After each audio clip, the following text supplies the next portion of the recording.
Welcome viewers. அது April 15, 2014 south Korea Incheon அப்படிங்கிற சிட்டில இருந்து ஜீஜு அப்படிங்கிற ஐலாண்டுக்கு சீவல் ஃபெரி அப்படிங்கிற ஒரு கப்பல் போயிட்டு இருக்கு. இந்த கப்பல் பேசஞ்சர்ஸ் மற்றும் கார்கோவை சேர்த்து கேரி பண்ணிட்டு போகக்கூடிய ஒரு கப்பல். அப்படி ஏப்ரல் 15ஆம் தேதி அதோடைய வழக்கமான ஜேர்னியை ஸ்டார்ட் பண்ண அந்த கப்பல்ல மொத்தமா 476 பேசஞ்சர்ஸ் டிராவல் பண்ணிட்டு இருந்தாங்க. அதுல 325 பேர் ஹை ஸ்கூல் ஸ்டூடெண்ட்ஸ். ஏன்னா ஜீஜு ஐலாண்ட் ஒரு டூரிஸ்ட் பிளேஸ் அப்படிங்கறதால அதை விசிட் பண்றதுக்காக அவங்களுடைய ஸ்கூல்ல இருந்து ஒரு டூர் அரேஞ்ச் பண்ணியிருந்தாங்க. அப்படி அந்த கப்பல்ல போயிட்டு இருக்கும் பொழுது அந்த ஸ்டூடெண்ட்ஸ் எல்லாருமே அந்த கடலுடைய வியூவை ரசிச்சுட்டு போட்டோஸ் வீடியோஸ் அப்படின்னு எடுத்துட்டு ரொம்பவே சந்தோஷமா என்ஜாய் பண்ணிட்டு இருந்தாங்க. ஆனா அந்த சந்தோஷம் எல்லாம் இன்னும் கொஞ்ச நேரத்துல சோகமாக போகுது அப்படிங்கிறது அங்கிருந்த யாருக்குமே தெரிஞ்சிருக்காது. பொதுவா கப்பல் அப்படின்னாலே மோஸ்ட்லி எல்லாத்துக்குமே முதல்ல ஞாபகம் வர்றது டைட்டானிக்கா தான் இருக்கும். அதே மாதிரி தான் இந்த கப்பல்ல போயிட்டு இருந்த சில ஸ்டூடெண்ட்ஸுக்கும் தோணி இருக்கு. அதனால ஒரு ஸ்டூடெண்ட் டைட்டானிக்கை பத்தி கூகுள் பண்ணி பார்க்கலாமே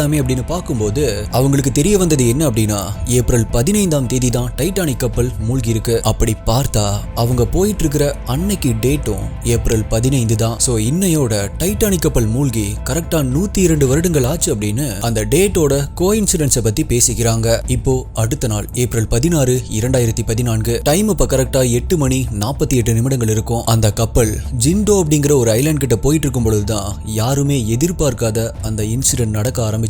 கப்பல் திடீர்னு இடது பக்கமா சாஞ்சிருக்கு. அப்படி சாஞ்ச அதே நேரத்துல கப்பலுடைய பேஸ்மெண்ட்ல இருந்து இடி இடிச்ச மாதிரி ஒரு பெரிய சத்தமும் கேட்டிருக்கு. ஏப்ரல் 15, 1912 டைட்டானிக் மூழ்கினது எப்படி ஒரு மறக்க முடியாத நாளோ அதே மாதிரி 100 வருடங்கள் கழிச்சு ஏப்ரல் 16ஆம் தேதி சவுத் கொரியா வரலாற்றிலேயே மறக்க முடியாத ஒரு நாள் அப்படின்னு தான் சொல்லணும். இந்த இன்சிடென்ட் நடந்து கரெக்டா 9 வருடங்களுக்கு மேல ஆயிருச்சு. ஆனா இப்பவுமே சவுத் கொரியா மக்கள் கிட்ட சீவல் ஃபெரி அப்படிங்கிற இந்த கப்பலுடைய பெயரை சொன்னாவே அவங்களுடைய முகமே அப்படியே சோகமா மாறிடும். ஏன்னா அந்த அளவுக்கு இந்த இன்சிடென்ட்டுடைய தாக்கம் அந்த மக்கள் கிட்ட இன்னுமே இருக்கு. இப்படி ஒட்டுமொத்த சவுத் கொரியாவையே சோகத்துல உருக்குலைய வச்ச கைக்கு எற்ற தூரத்துல இருந்தும் காப்பாற்ற முடியாம போன ஒரு நிகழ்வு. இத பத்தி கேட்கும் பொழுது நம்மளையுமே சோகத்துடைய உச்சிக்கு கொண்டு போகக்கூடிய ரொம்பவே ஹார்ட் பிரேக்கிங்கான சவுத் கொரியாவுடைய வரலாற்றிலேயே ஒன் ஆஃப் த பிக்கெஸ்ட் ஆக்சிடென்ட்டை பத்தி தான் இன்னைக்கு வீடியோல நம்ம டீகோட் பண்ண போறோம். நீங்க பார்த்துட்டு இருக்கிறது சரவணன் டீகோட்ஸ். நான் உங்கள் சரவணன். வாங்க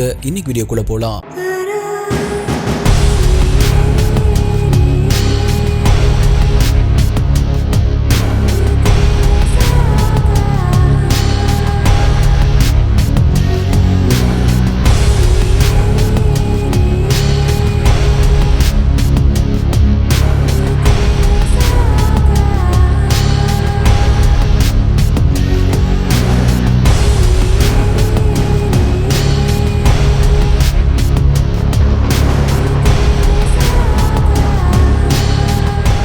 உங்களுக்கு crime thriller, mystery, strange, solved, unsolved cases இதெல்லாம் பிடிக்கும் அப்படின்னா நீங்க இதோடைய ஃபேன் அப்படின்னா இப்பவே நம்மளுடைய சேனலுக்கு சப்ஸ்கிரைப் பண்ணிக்கோங்க. ஏன் அப்படின்னா இந்த மாதிரியான வீடியோஸ் தான் ஒரு நாள் விட்டு ஒரு நாள் நம்மளுடைய சேனல்ல வரும். மேலும் இந்த வீடியோல நான் சொல்ற யூடியூப்ல காமிக்க முடியாத crime scene images, crime scene videos எல்லாமே நம்மளுடைய டெலிகிராம் குரூப்ல தான் அப்டேட் பண்ணுவேன். யூடியூப்ல கரெக்டா நோட்டிபிகேஷன் வராதவங்களுக்குமே அங்க இன்ஸ்டன்டா அப்டேட் வந்துடும். நம்மளுடைய அஃபீஷியல் டெலிகிராம் குரூப்புடைய லிங்க் டிஸ்கிரிப்ஷன் பின்னாடி கமெண்ட்ல கொடுத்துருக்கேன். அதுல ஜாயின் பண்ணி செக் பண்ணி பாருங்க.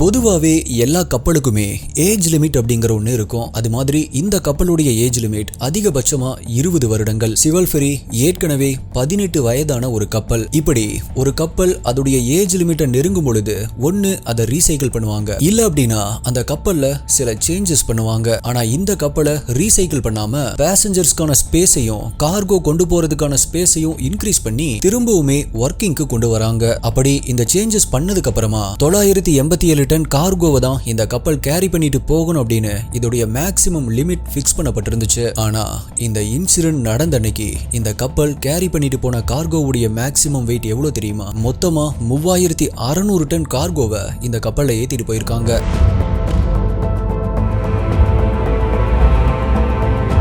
ஜென்ரலா கப்பல் அப்படின்னாவே அதுவும் கார்கோ கப்பல் அப்படின்னா ரொம்பவே கவனமா தான் அதை ஓட்டிட்டு போவாங்க. ஆல்சோ கடல்ல சேஞ்ச் ஆகுற வெதர் கண்டிஷன்ஸை இன்ச் பை இன்ச்சா நோட் பண்ணி அந்த டைம்ல அதுக்கு அப்படின்னு சில சேஃப்டி புரோட்டோகால்ஸையுமே ஃபாலோ பண்ணுவாங்க.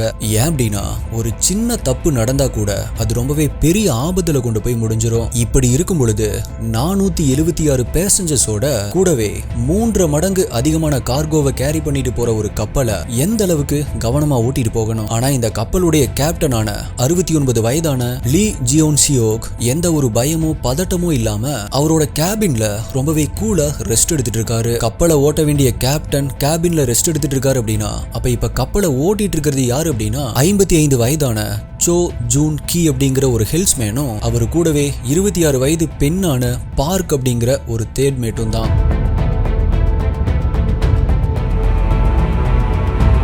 இப்ப சோவுடைய வேலை என்ன அப்படின்னா பார்க் என்ன இன்ஸ்ட்ரக்ஷன் கொடுக்குறாங்களோ அதுபடி அந்த கப்பலை ஸ்டீரிங் பண்ணணும். கேப்டன் கரெக்டா தானே பண்ணிருக்காரு. அவரு ரெஸ்ட் எடுக்கிற டைம்ல அவருடைய பொறுப்பை மத்த கேப்டன் கிட்ட தானே கொடுத்திருக்காரு அப்படின்னு யோசிச்சீங்கன்னா இதுலதான் ஒரு ட்விஸ்ட் இருக்கு. இந்த 2 பேருக்குமே கப்பல் ஓட்டுறதுல 6 மாதத்திற்கும் குறைவான எக்ஸ்பீரியன்ஸ் தான் இருந்திருக்கு. இத்தனைக்கும் 26 வயது பெண்ணான பார்க் சோ மாதிரி கேப்டனுக்கு ஈக்குவலான ஒரு ஆள் எல்லாம் கிடையாது. அவங்க கப்பலுடைய சேஃப்டி எக்யூப்மெண்ட்ஸுக்கு இன்சார்ஜா இருக்கிற ஒரு சாதாரண தேர்ட் மேட் தான். சொல்ல போனா அந்த 2 பேருமே இப்பதான் அந்த கப்பலை எப்படி ஓட்டணும் அப்படிங்கறதே கத்துட்டு இருந்தாங்க.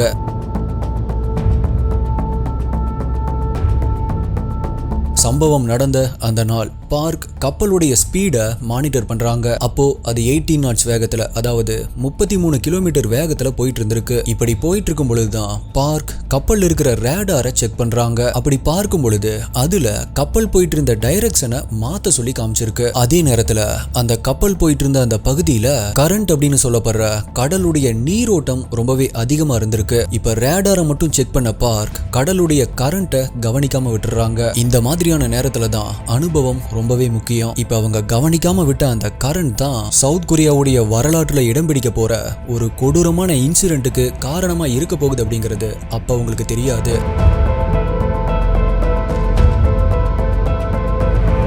டைம் இப்ப கரெக்டா 8:48 ஆகுது. பார்க் சோ கிட்ட 135 டிகிரியில இருந்து ஸ்டீரிங்க 140 டிகிரிக்கு டர்ன் பண்ண சொல்லியிருக்காங்க. சோவும் பார்க்குடைய இன்ஸ்ட்ரக்ஷன் படி அந்த ஸ்டீரிங்க திருப்பி இருக்காரு. அப்பதான் யாருமே எதிர்பார்க்காத அந்த இன்சிடென்ட் நடக்க ஆரம்பிக்குது. அப்படி அவர் அந்த ஸ்டீரிங்க டர்ன் பண்ணதுமே கப்பல் வலது புறமா திரும்ப ஆரம்பிக்குது. ஆனா அப்படி திரும்பின கப்பல் முழுசா திரும்பாம அந்த கப்பலுடைய ஷார்ப்பான முன்பகுதி மட்டும்தான் வலது பக்கம் திரும்புதே தவிர கப்பலுடைய பின்பகுதி எல்லாமே இடது பக்கமா இழுத்துட்டு போக ஆரம்பிக்குது. சிம்பிளா சொல்லணும் அப்படின்னா பைக்ல ஸ்கிரைப்பிங் அடிக்கிற மாதிரி கப்பல் அங்க அடிச்சிட்டு இருந்துச்சு. எதனால கப்பல் அப்படி ஆச்சு அப்படின்னா நான் ஏற்கனவே சொன்ன மாதிரி அந்த இடத்துல ரொம்பவே ஸ்ட்ராங்கா இருந்த கடலுடைய நீரோட்டம் தான் கப்பலை இடது புறமா இழுத்துட்டு போயிருக்கு. சோ அதோடைய ஃபோர்ஸை எதிர்த்து கம்ப்ளீட்டா வலது பக்கமா திரும்ப முடியாம திணறி போன அந்த கப்பல் இடது பக்கமா ஸ்கிரைப்பிங் அடிச்ச மாதிரி மூவ் ஆயிட்டே போயிருக்கு.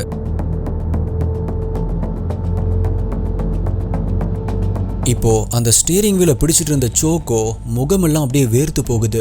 ஏன் அப்படின்னா இப்படியே விட்டா இன்னும் சில நொடிகள்ல கப்பல் அப்படியே சாஞ்சிரும் அப்படிங்கறதால சோ ரொம்பவே பதட்டத்தோட சீக்கிரமா சொல்லு அடுத்தது என்ன பண்றது அப்படின்னு பார்க்க பார்த்து கத்த ஆரம்பிக்கிறாரு. இப்ப பார்க் கப்பலை நார்மல் பொசிஷனுக்கு கொண்டு வர்றதுக்கு கப்பலுடைய ஸ்டீரிங்க லெஃப்ட் சைட் டர்ன் பண்றதை தவிர அவங்களுக்கு வேற ஆப்ஷனே கிடையாது. சோ ஸ்டீரிங்க 5 டிகிரிக்கு லெஃப்ட்ல டர்ன் பண்ண சொல்றாங்க. சோவும் ரொம்பவே பதட்டத்தோட அவங்க சொன்ன மாதிரி லெஃப்ட் சைட் 5 டிகிரிக்கு அந்த ஸ்டீரிங்க டர்ன் பண்றாரு. ஆனா அவங்க நினைச்ச மாதிரி அந்த கப்பல் மறுபடியும் பழைய நிலைமைக்கு வரல. அடுத்தது இன்னும் 10 டிகிரி அப்படின்னு மொத்தமா 15 டிகிரிக்கு டர்ன் பண்றாங்க. ஆனா இப்பவுமே அந்த கப்பல் திரும்பவே இல்ல. அப்பதான் சோ அந்த ஸ்டீரிங் மேல கை வச்சிருக்கும் போதே அவருடைய கண்ட்ரோலை மீறி அவருடைய ஸ்ட்ரென்த்தை மீறி அந்த ஸ்டீரிங் தன்னாலேயே சுத்த ஆரம்பிச்சிருக்கு. இத பார்த்த சோ அப்படியே மிரண்டு போறாரு.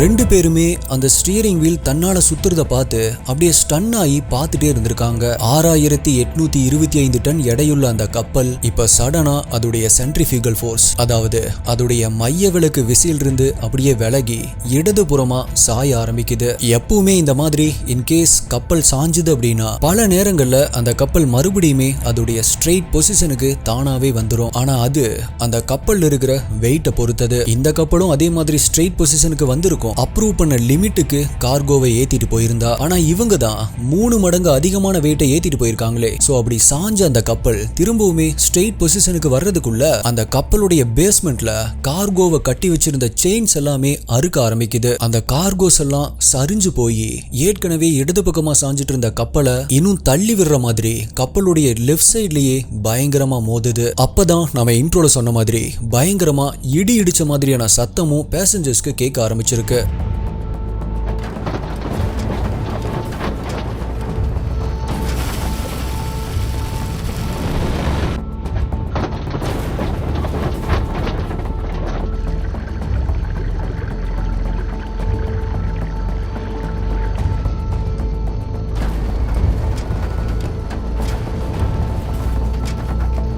கார்கோஸ் எல்லாமே சரிஞ்சதால கப்பல் இப்ப ஸ்ட்ரெயிட் பொசிஷனுக்கு வர முடியாம இடது பக்கமா அப்படியே சரிஞ்ச மாதிரியே நிக்குது. இப்ப சோக்கு என்ன பண்றது அப்படின்னே தெரியாம உடனடியா ஓடி போய் கப்பலுடைய என்ஜினை ஆஃப் பண்ணிடுறாரு. அந்த சமயம் கப்பலுக்குள்ள இருந்த பேசஞ்சர்ஸ் உடைய சந்தோஷம் எல்லாம் செதஞ்சு போய் நொடிக்கு நொடி ரொம்பவே பரபரப்பான ஒரு சிச்சுவேஷனா மாற ஆரம்பிக்குது. இவ்வளவும் நடந்து முடிஞ்சதுக்கு அப்புறமா தான் கேப்டன் அவருடைய கேபின்ல இருந்து பதறி அடிச்சுட்டு வெளியே ஓடி வராரு. உடனடியா கேப்டன் இப்ப கப்பலுடைய பேஸ்மெண்ட்டுக்கு போய் பாக்குறாரு. அங்க கார்கோஸ் மோதின சைடுல விண்டோஸ் எல்லாம் உடைஞ்சதால ஹை பிரஷர்ல கடலுடைய தண்ணி இப்ப கப்பலுக்குள்ள வர ஆரம்பிக்குது. இப்ப அந்த கடல் தண்ணீர் கொஞ்சம் கொஞ்சமா பேசஞ்சர்ஸ் இருக்கிற அந்த இடத்துக்கு வர்றத பார்த்த உடனே கேப்டன் அடுத்து என்ன பண்றது அப்படின்னே தெரியாம அதிர்ச்சியில உறைஞ்சு போய் அப்படியே நிக்கிறாரு. அந்த சமயத்துல பேசஞ்சர்ஸ் எல்லாருமே கூச்சல் போடுற அந்த சத்தம் அவருக்கு கேட்க ஆரம்பிக்குது. உடனடியா கண்ட்ரோல் ரூமுக்கு ஓடி போனவரு அங்கிருந்த மைக் எடுத்து இப்ப ஒரு விஷயத்தை அனௌன்ஸ் பண்ண ஆரம்பிக்கிறாரு. இந்த கப்பல் இப்ப மூழ்க போகுது. ஆனா யாருமே பேனிக் ஆகாதீங்க.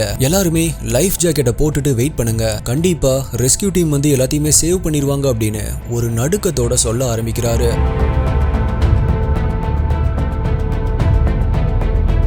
டைம் அப்ப கரெக்டா 8:52 கப்பல் சாஞ்சு கரெக்டா 5 நிமிடங்கள் கழிச்சு அந்த கப்பலுக்குள்ள இருந்த பேசஞ்சர்ஸ் ஸ்டூடெண்ட்ஸ் எல்லாருமே அவங்க பேரண்ட்ஸ் ரிலேட்டிவ்ஸ் அப்படின்னு கால் பண்ணி கப்பல் மூழ்க போற விஷயத்த சொல்ல ஆரம்பிக்கிறாங்க. அப்படி எல்லாருமே அவங்களுடைய பேரண்ட்ஸ்க்கு கால் பண்ணிட்டு இருக்கும் பொழுது அதுல ஒரு ஸ்டூடெண்ட்டுக்கு மட்டும் எமர்ஜென்சி நம்பருக்கு உடனடியா கால் பண்ணணும் அப்படிங்கிறது தோணி இருக்கு. சோ அந்த ஸ்டூடெண்ட் எமர்ஜென்சி நம்பருக்கு கால் பண்ணி அவங்களுடைய கப்பல் மூழ்க போறத சொல்லியிருக்காரு. இப்படி அந்த ஸ்டூடெண்ட் கால் பண்ணதுக்கு அப்புறமா தான் கரெக்டா 8:55 தான் கேப்டன் மற்றும் க்ரூ மெம்பர்ஸ் எமர்ஜென்சி சிக்னலையே அனுப்பியிருக்காங்க. இந்த 2 சிக்னல்ஸ் கிடைச்சதுமே உடனடியா ரெஸ்கியூ டீம் கப்பல் இருந்த இடத்துக்கு வேகமா கிளம்ப ஆரம்பிக்கிறாங்க.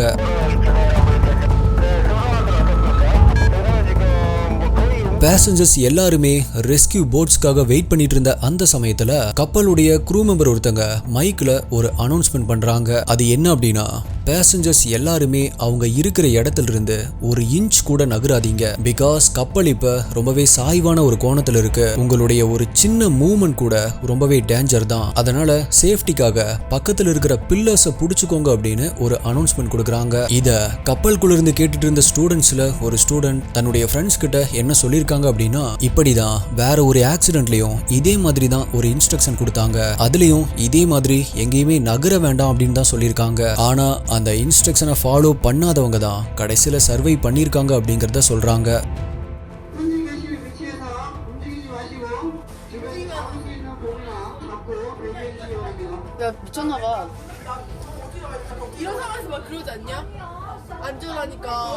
가만히 있으라고. 그런 거 주는 거야.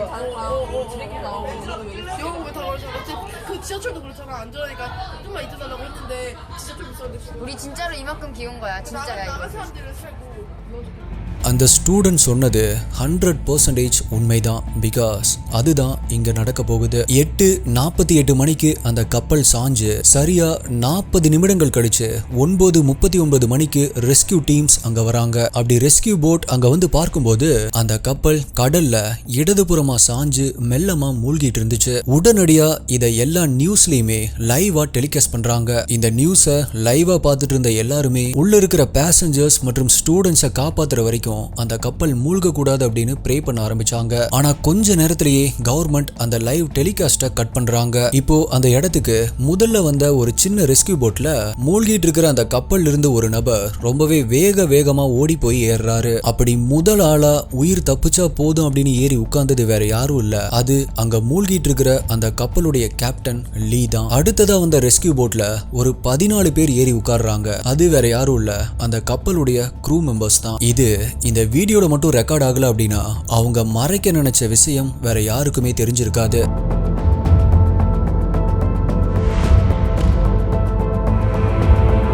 கேப்டனும் க்ரூ மெம்பர்ஸும் இப்படி முதல் ஆட்களா உயிர் தப்பிக்கிறத மூழ்கிட்டு இருந்த அந்த கப்பலுக்குள்ள இருந்த ஸ்கூல் பசங்க எல்லாருமே விண்டோ வழியா ரொம்பவே பரிதாபமா வேடிக்கை பார்த்துட்டு இருந்தாங்க. அப்ப அந்த கேப்டன் அவரை வேடிக்கை பார்த்துட்டு இருந்த அந்த ஸ்கூல் பசங்களை பார்த்து யாரும் அசையாதீங்க, வெளியே ஜம்ப் பண்ணிடாதீங்க அப்படின்னு சொல்லியிருக்காரு. டைம் அப்ப கரெக்டா 9:50. அடுத்து வந்த ஒரு ரெஸ்கியூ போட்ல 80 பேசஞ்சர்ஸை சேவ் பண்றாங்க. அப்படி அவங்க பேசஞ்சர்ஸ் உடைய கையை பிடிச்சு ரெஸ்கியூ போட்ல ஏத்திட்டு இருக்கும்போது எல்லாருமே நிலை தடுமாறி கீழே விழுகிறாங்க. எதனால அப்படின்னா அந்த கப்பல் இன்னுமே ஒரு 65 டிகிரிக்கு இடது பக்கமா சாய ஆரம்பிச்சிருக்கு. அந்த நொடி கப்பலுக்குள்ள இருந்த எல்லா ஸ்கூல் பசங்களுமே மரண பீதியில கத்த ஆரம்பிச்சிருக்காங்க.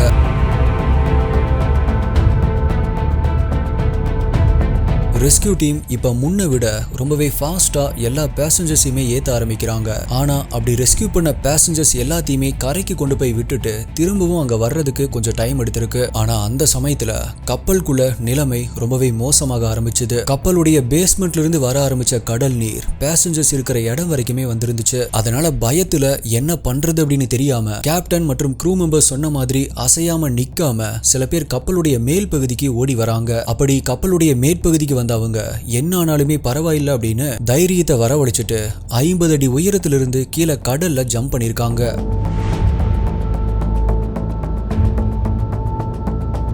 இப்படி இவங்க ஜம்ப் பண்ணதை பார்த்த நூற்றுக்கணக்கான பேசஞ்சர்ஸ் இப்ப வேக வேகமா அந்த கப்பலுடைய ரைட் சைடு விண்டோ வழியா கடல்ல ஜம்ப் பண்ண ஆரம்பிக்கிறாங்க. அப்படி ஜம்ப் பண்ண எல்லாரையுமே ரெஸ்கியூ போட் காப்பாத்துறாங்க. ஆனா நிறைய பேரு கேப்டன் சொன்ன அந்த வார்த்தைய ரொம்பவே நம்பி இருந்ததால லைஃப் ஜாக்கெட் போட்டிருந்ததாலையும் கப்பல்ல அவங்க இருந்த இடத்துல இருந்து அசையாம அப்படியே நின்னுட்டு இருந்தாங்க.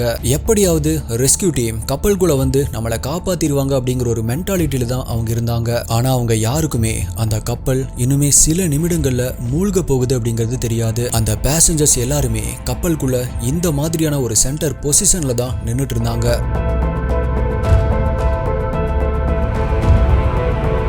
டைம் இப்ப கரெக்டா 10:21. கப்பல் சாஞ்சதுல இருந்து கரெக்டா 1 மணி நேரம் 30 நிமிடங்கள் கடந்துருந்துச்சு. அப்ப வரைக்குமே ரெஸ்கியூ டீம் 172 பேரை சேவ் பண்ணியிருந்தாங்க. இப்ப அந்த கப்பல் மூழ்க இன்னுமே 10 நிமிடங்கள் தான் இருந்துச்சு. ஆனா இந்த விஷயம் உள்ள மாட்டிட்டு இருக்கிற தங்களை எப்படியாவது காப்பாத்திருவாங்க அப்படின்னு ஏங்கிட்டு கேப்டன் சொன்ன வார்த்தைக்காக வெயிட் பண்ணிட்டு இருக்கிற அந்த 250 ஸ்கூல் ஸ்டூடெண்ட்ஸோட சேர்த்தி 304 பேசஞ்சர்ஸ்க்குமே அது தெரியாது. கப்பலுடைய இடதுபுறம் அப்படியே கம்ப்ளீட்டா கடல்ல மூழ்க ஆரம்பிக்குது. இப்போ கப்பலுக்குள்ள இருந்து யாராலையுமே அவங்க நினைச்சாலும் வெளியே வர முடியாது. ரெஸ்கியூ டீம்னு இல்ல, யாராலையுமே இப்ப உள்ளவும் போக முடியாது. அதையும் மீறி யாராவது உள்ள போகணும் அப்படின்னா கடலுக்குள்ள டைவ் அடிச்சு உள்ள மூழ்கி இருக்கிற கப்பலுடைய எக்ஸிட் வழியா தான் உள்ள போக முடியும். அது எக்ஸ்பீரியன்ஸ் இருக்கிற டைவர்ஸால தான் பண்ண முடியும். பட் அன்பார்ச்சுனேட்லி அந்த மாதிரி எந்த ஒரு டைவர்ஸும் அங்க இல்ல. அப்போ அந்த சமயத்துல அந்த கப்பலுக்குள்ள மாட்டிட்டு இருந்த பல ஸ்டூடெண்ட்ஸ்க்கு அதுதான் அவங்களுடைய லைஃப்ல லாஸ்ட் மினிட் அப்படிங்கிறது தெரிஞ்சதால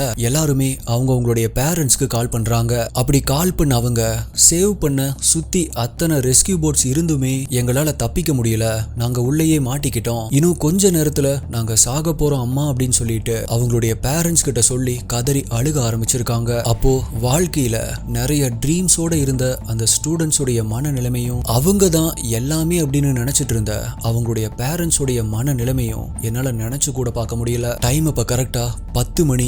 146 மீட்டர், அதாவது 477 அடி நீளமுள்ள அந்த கப்பல் இடதுபுறமா சாஞ்சு 1 மணி நேரம் 45 நிமிடங்கள் கழிச்சு அதுக்குள்ள இருந்த 250 ஸ்கூல் ஸ்டூடெண்ட்ஸ் மற்றும் மத்த பேசஞ்சர்ஸ் அப்படின்னு மொத்தம் 304 பேர் உயிரோட இருக்கும் பொழுதே தலைகீழா கடலுக்குள்ள உள்ள போக ஆரம்பிக்குது. அவ்வளவு நேரமா அங்க பரபரப்பா இயங்கிட்டு இருந்த அந்த இடமே அப்படியே அமைதியாக ஆரம்பிக்குது. ரெஸ்கியூ போட்ஸ், ஹெலிகாப்டர்ஸ் அப்படின்னு எல்லாமே சுத்தி தான் நிக்குது. ஆனா அவங்களால எதுவுமே பண்ண முடியல. இப்ப அவங்களால பண்ண முடிஞ்சது எல்லாமே அந்த 304 பேரும் உயிரோட கடலுக்குள்ள மூழ்கிறத வேடிக்கை பார்க்கறது மட்டும்தான்.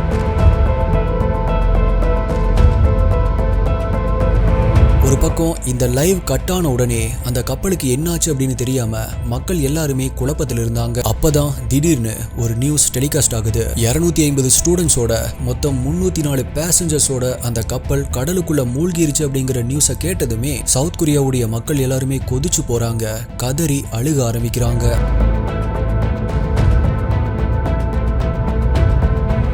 இந்த விஷயத்தை கேள்விப்பட்ட உடனே அந்த ஸ்கூல் ஸ்டூடெண்ட்ஸ் உடைய வைஸ் பிரின்சிபலுக்கு ரொம்பவே உறுத்தலா இருந்திருக்கு. ஏன்னா அவரு தான் ஸ்கூல் ஸ்டூடெண்ட்ஸுக்கு இந்த டூரை அரேஞ்ச் பண்ணது. அதனால இந்த பசங்க இறந்து போனதுக்கு நம்ம தான் காரணம் அப்படின்னு நினைச்சு அதுக்கு அடுத்த நாளே தன்னுடைய உயிரை தானே எடுத்து இறந்து போயிருக்காரு. ஆனா அவருக்கு இருந்த அந்த கில்ட்டி ஃபீலிங் கூட அந்த தப்புக்கு முழுக்க காரணமான அந்த கப்பலுடைய கேப்டனுக்கு இருந்துச்சா அப்படின்னு கேட்டா, கேப்டன் கோர்ட்ல என்ன சொல்லியிருக்காரு அப்படின்னா, இது ஒரு ஜஸ்ட் ஆக்சிடென்ட் அப்படின்னு மட்டும் சொன்னது இல்லாம அதை பத்தி அவருக்கு எந்த ஒரு குற்ற உணர்வுமே இல்ல அப்படிங்கறத சொல்லியிருக்காரு. எக்ஸ்பீரியன்ஸ் இல்லாதவங்க கிட்ட கார்கோ கப்பலை ஓட்டுற பொறுப்பை கொடுத்தது மட்டும் இல்லாம ரெஸ்கியூ டைம்ல பொறுப்பா செயல்பட்டு இருக்க வேண்டிய இடத்துல இருக்கக்கூடிய கேப்டன் அவருடைய ஒர்க்கை கரெக்டா பண்ணல. இது எல்லாத்துக்கும் மேல பேசஞ்சர்ஸை வெளியே ஜம்ப் பண்ண வேண்டாம் அப்படின்னு ராங் கமாண்டும் கொடுத்திருக்காரு. ரொம்பவே சுயநலமா யோசிச்சு தாம் மட்டும் தப்பிச்சா போதும் அப்படின்னு நினைச்சிருக்காரு. ஏப்ரல் 25, 2015 அன்னைக்கு இந்த தப்புக்காக கேப்டனுக்கு லைஃப் சென்டென்ஸும் கேப்டன் கூடவே தப்பிச்சு போன க்ரூ மெம்பர்ஸ்க்கு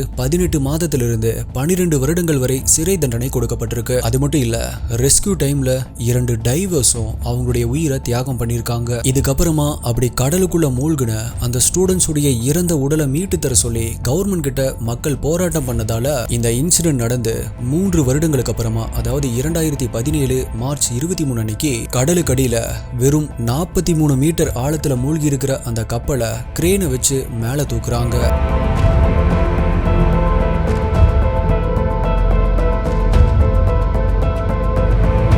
இது வரைக்குமே அந்த கப்பல்ல இருந்து 299 இறந்த உடல்கள் மீட்கப்பட்டிருக்கு. அதுல நிறைய உடல்கள் டீகம்போஸ் ஆகி பார்க்க முடியாத அளவுக்கு மீன்களுக்கு இரையான நிலைமையில இருந்திருக்கு. மேலும் 5 இறந்த உடல்கள் இப்ப வரைக்கும் கிடைக்கல. ஆக்சுவலா அந்த ஸ்டூடெண்ட்ஸ் தைரியமா வெளியே ஜம்ப் பண்ணி இருந்திருக்கலாம். ஆனா அவங்க ஸ்கூல் ஸ்டூடெண்ட்ஸ் அப்படிங்கறதால கேப்டனுடைய வார்த்தைக்கு மரியாதை கொடுத்து அப்படியே இருந்திருக்காங்க. கடைசியில கேப்டனுடைய வார்த்தையில நம்பி ஏமாந்து அவங்களுடைய உயிரையே விட்டுருக்காங்க. இந்த ஆக்சிடென்ட் நடந்த உடனே யாருமே அசையாம இருங்க அப்படின்னு ஒரு க்ரூ மெம்பர் மைக்ல அனௌன்ஸ் பண்ணப்ப ஒரு ஸ்டூடெண்ட் சொன்னார் இல்லையா, இதே மாதிரியான ஒரு ஆக்சிடென்ட்ல இந்த மாதிரி இன்ஸ்ட்ரக்ஷனை ஃபாலோ பண்ணாம இருந்தவங்க தான் கடைசியில சர்வைவ் ஆனாங்க அப்படின்னு. அதுதான் இங்கேயுமே நடந்திருக்கு. இந்த கப்பல் கிளம்பின டேட் மட்டும் டைட்டானிக் உடைய கோ இன்சிடென்ட்ஸ் கிடையாது. டைட்டானிக்கு நேர்ந்த அதே கதி தான் இந்த சிவல் ஃபெரி கப்பலுக்கும் கோ இன்சிடென்ட்ஸா நடக்கும் அப்படின்னு யாருமே கட் பண்ணி கூட பண்ணி பார்த்திருக்க மாட்டாங்க. ஸோ எஸ்டி இன்வெஸ்டிகேட்டர்ஸ், நீங்க இதை பத்தி என்ன நினைக்கிறீங்க? கேப்டன் மற்றும் க்ரூ மெம்பர்ஸ் பண்ணதை பத்தி உங்களுடைய கருத்து என்ன? கேப்டன் சொன்னதை கேட்காம அவங்களும் கப்பல் மேல வந்து கடல்ல குதிச்சிருந்தாங்க அப்படின்னா காப்பாற்றப்பட்டிருப்பாங்க. அதை பத்தி உங்களுடைய கருத்து என்ன அப்படிங்கறத மறக்காம கீழே கமெண்ட் பண்ணுங்க. உங்களுடைய பெஸ்டான கமெண்ட் அடுத்த வீடியோல வரும். வேற ஒரு வீடியோல மீட் பண்றேன். நன்றி, பாய்.